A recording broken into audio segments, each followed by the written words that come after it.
Good afternoon, everyone. Happy Wednesday. I am Nancy Quinn, business coach and body language trainer to interior designers, and I am here with my bookkeeper and bookkeeping firm, Colleen LeMay. How are you? Hello, I am great. How are you today? I'm doing pretty good for a Wednesday, I'd say. uh, Yeah.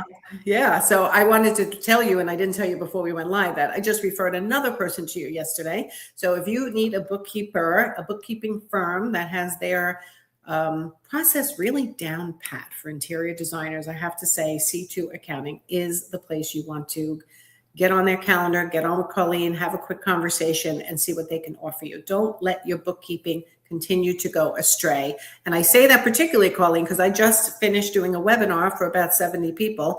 hmm And when I asked, it was about being unfocused, helping people get unstuck from their Yeah. maybe It was your ADHD. ADHD, right? Your ADHD Exactly, webinar. my ADHD webinar. And when I said, what is the task that you are avoiding right now? Everybody put it in the chat. Three Bookkeeping. quarters of it was bookkeeping. Yeah. It's Three not fun. quarters. Because it's not fun. It is stressful, and a lot of times they don't know what they're doing, especially if they're doing it themselves. So yeah, it gets pushed to the back burner until it's like a crisis and their hair's on fire, and then they're like running to probably pay more than they would have if they just had reached out to someone ahead of time.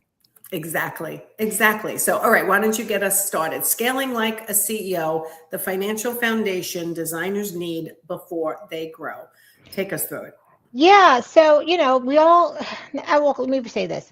I would say we don't all want to grow. Some people really want a lifestyle business, right? They really just want enough business to pay their bills, maybe take a vacation or two, and that. But then there's a larger portion of business owners that really do want to scale this into a full-fledged business that maybe they can sell one day, right? We were having this conversation Yes. earlier, Yes. and there are a lot of things you have to think about if you're truly going to step into that CEO role of your business.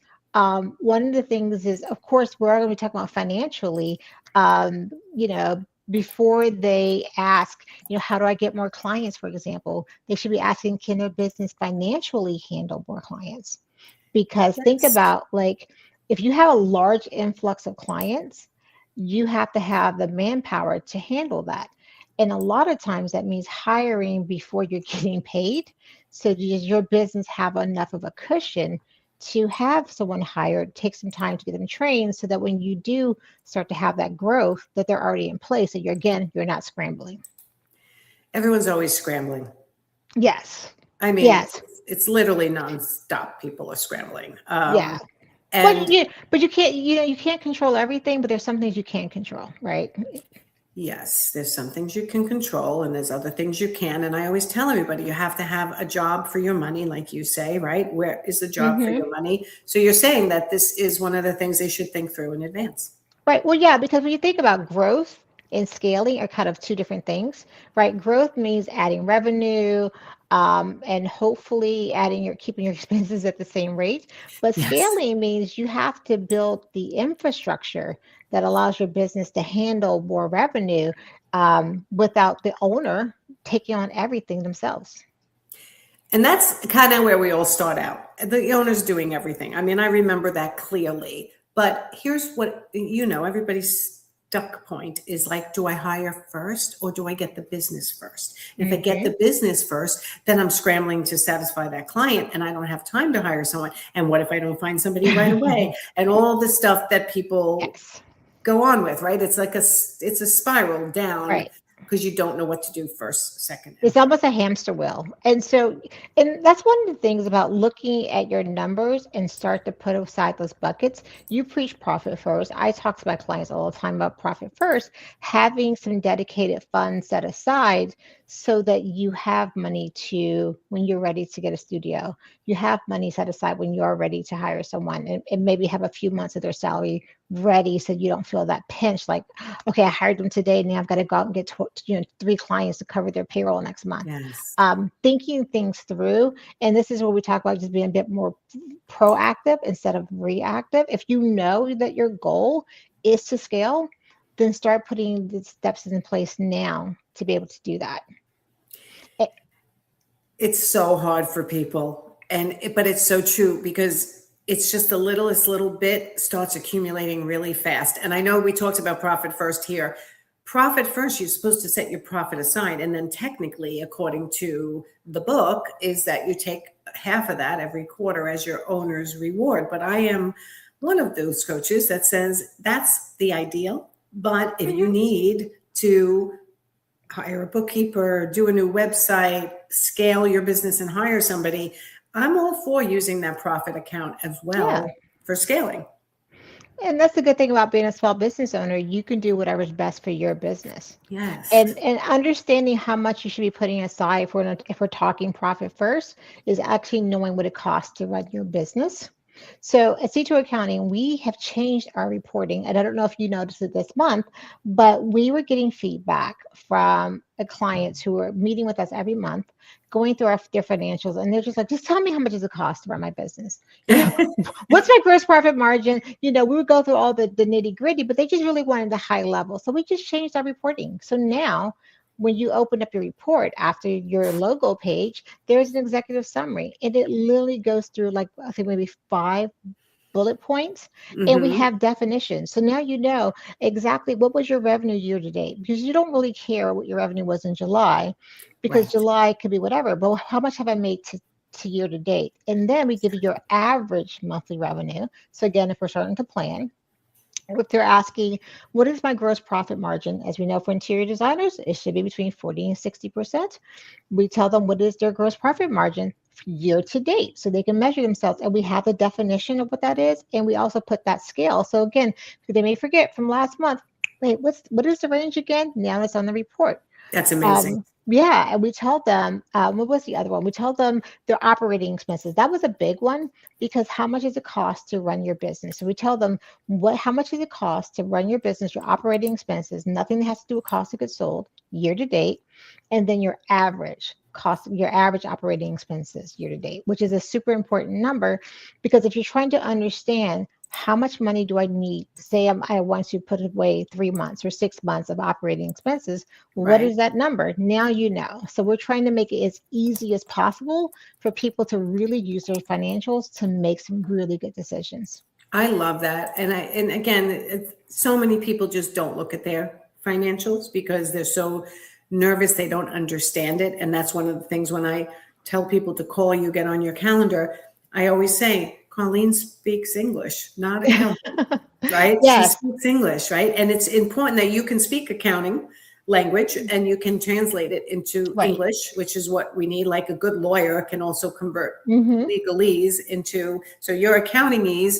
you make it into English where I can ask you a question and you actually can answer me where I understand it. I may not like it, but I understand it.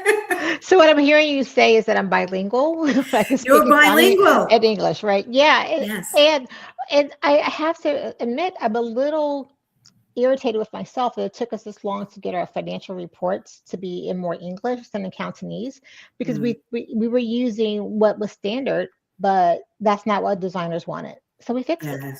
Yes. So now they have a lot more of that information, because a lot of the things that you need to know how to, when you're looking to scale and you're putting on that financial CEO hat, right, is how much does it cost to run the business? If I didn't get any more sales for the next 2 months, what is my obligation that I need to have going out every month to pay to keep the lights on? And if I pay myself, including how much it cost to pay myself. And that helps you to really understand what you need to put aside, so that you can decide, okay, if this month my net income, I have is 50,000. Well, it costs me normally $10,000 a month to run the business. I want to start putting it aside. So maybe I'll put 2,000 in that account this month. And now I know how much I can put over here in profit, so I can start saving for that future hire or for that future studio space. Yes. Amazing. I didn't notice it this month, but I'll look next report that I definitely take a look. And let me know. I want your feedback. I want to make sure you see how you like it. But so far, the feedback has been very good. Well, I think it's great if I can just look and go, this is how much my monthly expenses are. I mean, I have an idea, but to have it laid out for me, all the numbers that I need to know so I can make decisions moving forward, that's huge. Yeah. We had a client we were demoing this report with, and she had done her own calculation. Let's say she thought it was 19,000 was her monthly expenses. It turned out to be more like 21 on average, because she had forgotten about a few of those large once a year And we purchases. have them too. Yeah, Right, software. exactly. Yes. Mhm. And so those, you're not thinking about that, but that's going to eat into cash. So when you're looking at your average, you need to also consider what are my annual or my quarterly expenses that I may not see hitting the account every single month. I could see that. Yeah, because a lot of people, they give you discounts if you pay for the year. So you do that and then you forget about it Then you completely. completely forget exactly. So Okay. now that you have your financial report and you see how your business is doing, you understand your margins and you understand your cost to be open. The next step is to start to understand your projects and how profitable or not profitable they are. Yes. Um, and you have to just start tracking that. If you're, depending on your design software, there are lots of ones out there that can help you do some of that inside the software. But in QuickBooks, we can help you with that as well. The one thing a lot of some of the software won't always include is labor cost, right? Mm, So making sure that when you're looking at the profitability of a project, that you're also considering how much time did we spend and what did that time cost in yes. dollars. Yes. Yes. People aren't loving tracking their time, but it's really the only way for an interior designer to understand what they're worth for every hour they're working at their desk. Exactly. And All my the excuse is, and let me be the first to admit, I hate tracking my time too, Me too. because especially as a business owner, because one minute I'm doing this and the next minute I'm doing that, and so it doesn't have to be accurate, especially if you're not billing. Now, if you're billing hourly, you don't have a choice, but you have to be super detailed because you're billing people. But let's say your flat fee, you still want to understand how long does it take to deliver the service, because if you're looking to hire someone, and let's say you're paying them, $40 an hour, well, can they handle one project a month at that, or can Exactly. they do two? Because you don't really know how long it takes to do things if no one's tracking their time. Absolutely. It's an imperative. I remember when somebody told me, whatever you teach me, the one thing I will not do is track my time. Mm, And I'm like, well, then we're never going to get anywhere. You yeah, have to, you have to. and I'm not giving you a choice. And she didn't like that, but she was like, really? I'm like, yeah, even if it's starting out where it's like an overview. And I just did a webinar. We talked about it before on getting unstuck if you feel like you have ADHD. And one of the things that I kind of ended with was managing your money and managing your time takes time. Like Mm, you have to actually spend an hour, let's say, to think about where do I need to spend my time this week and make sure that looking at your numbers and your bookkeeping is yes, on that weekly or monthly, and then the yearly tasks that have to get done, or the quarterly. You've given us those steps many times, what you yes, should be doing monthly, what you should be doing quarterly, what you should be doing yearly. Calendar it out, because you won't have the financial foundation you need if you keep avoiding it. yes. And I will go a step further and say protect that time. Because just because it's on your calendar doesn't mean you're going to do it. Now, Absolutely. because we keep commitments to other people, but we will always let ourselves down. So you Yes. have to make sure that you protect that time. You mentioned ADHD. I too am in that spectrum of ADHD and body doubling. So So that's what we co-working, taught. That was step number, yep, that was skill number 4, was body yeah, doubling. So tell me about your co-working. experience Yeah, so co-working. I am a part of a group where I do co-working, and they have like 8 hours of co-working a day. So I just hop in when I need to. And I find that if I am in a co-working session, I'm just putting in, this is what I'm working on. And, I'm just quiet, I'm doing my thing, but I'm there and I'm focused and I'm getting it done. I'm less likely to answer the buzz on my phone or look at TikTok for a quick second. It's just a Um, second, an hour later. exactly. Exactly. Because at the end of the timer goes off, and like it says 25 minutes for that little sprint. It's like, well, how are you doing? Are you making progress? Are you crushing it? Or do you need to pull yourself back? And sometimes I have to say, I got distracted. I was supposed to be over here working on client, reviews, and I ended up working on marketing for whatever reason. So, and we do Yes. that because it's more fun over the other Yes. side. So, making whatever you need to do to stay focused, just do it. I love that you just gave me an idea that I won't share here, but it's fantastic. That body doubling, co-working, Zoom space, or physically going into a co-working space can really help you focus. So Yeah. everybody, you need to look at your numbers. You need to understand that bookkeeping is a part of running your interior design business. So Colleen, tell them how to get on your calendar, and what is the first step when you meet with them? Oh yeah, so we make it very low key. Getting on our calendar is very easy. You could just go to our website, which is in the show notes, but definitely c2-accounting.com. Our first call is literally just like this. We're talking. I want to understand your business, and I like to tell people that you have questions about C2 accounting, but we also have questions about your business. And then at the end of the call, we just decide if it makes sense to go on to the next step, which is usually if you already have QuickBooks, is a diagnostic review. And the cool thing is we do charge for it. It's $4.95. It's on our website, very clearly stated, but we Good. apply that $4.95 to any cleanup work. So if we need to fix your books to get them back to like square zero so that you can continue on, we do apply that $4.95 to that. So it's kind of a win-win situation. Oh, I like that. That's new for you. Yeah. Yeah, I really like that. So they can get their books reviewed, and when they move forward with you for the cleanup, if they need it, that goes Mhm. towards that. Perfect.